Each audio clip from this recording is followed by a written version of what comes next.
In this video, I'll show you how to optimize your Facebook page SEO so more people can find your page in search results. First, open the Facebook app on your phone and make sure you're logged into the account that manages your page. Tap the three horizontal lines icon in the corner of the screen, then tap Pages and select the page you want to optimize. Once your page opens, tap Edit Page or Edit Profile to update your page information. Start by making sure your page name clearly represents your brand or topic and includes keywords that people might search for. Next, update your bio or description with a short explanation of what your page is about, using simple keywords related to your content. After that, check your category and make sure it matches the type of page you run.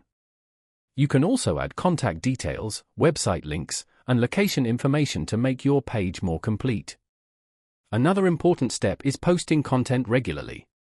Share useful posts, photos, or videos related to your topic so people can discover your page more easily. Encourage followers to like, comment, and share your posts to increase engagement. Keeping your page active and well-organized helps improve visibility in search results.